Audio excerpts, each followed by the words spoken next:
আসসালামু আলাইকুম everyone, welcome to my channel. সবাইকে নিপু লাইফস্টাইলে স্বাগতম।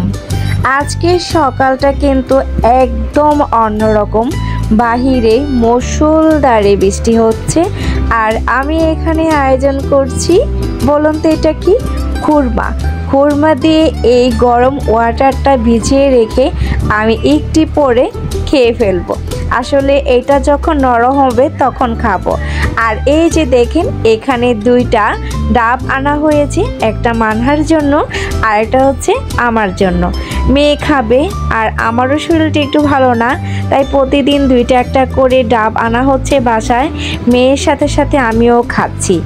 এই যে দেখেন, এই কচি ডাবের পানিটা কিন্তু শরীরের জন্য অনেক ভালো। এই কচি ডাবটার পানি একটু নোনতা নোনতা হবে। আর এই যে দেখেন, এখানে মানহার নানাবাইয়ের জন্য আমি লেমন ওয়াটার নিয়েছি একটু আইস দিয়ে। তার নানাবাই এটা খেতে খুবই পছন্দ করি। আমরা সকালবেলা একটু পানি খাবারটা বা পানি জাতীয় খাবারটা একটু পছন্দ করি, তাই যে যার পছন্দ অনুযায়ী ড্রিঙ্ক খেয়ে ফেলেছি।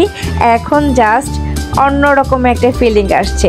এখন বাংলাদেশের অবস্থা কিন্তু খুবই খারাপ। প্রতিটা ঘরে ঘরে জ্বর, ডেঙ্গু সব কিছুতেই কিন্তু ভরে গিয়েছে। আমাদের সকলের উচিত সকাল বিকাল এমনকি দুপুরবেলাও পানি জাতীয় খাবারটা বেশি খাওয়া। আমি খাওয়া দাওয়া কমপ্লিট করে একটু ঘুরতে বেরিয়েছিলাম। আর এই যে দেখেন, আমি একটু গ্রামের বাড়িতে এসেছি।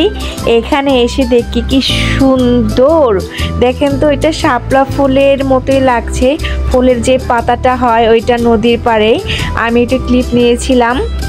আর আসার সময় অনেকগুলো মাছ নিয়ে এসেছি, কারণ ফ্রিজে একদম মাছ শেষ হয়ে গিয়েছে।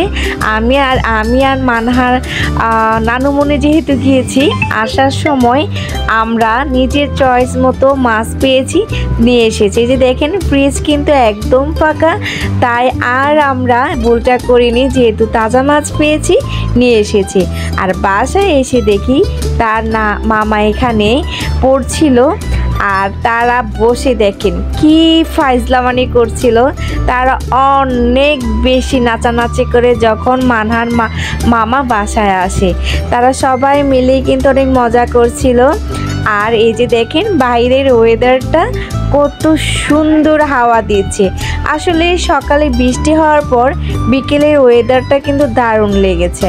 যাই হোক, আজকের ছোট ব্লগটি কেমন লাগলো? আশা করি ভালো লেগেছে। আল্লাহ হাফেজ।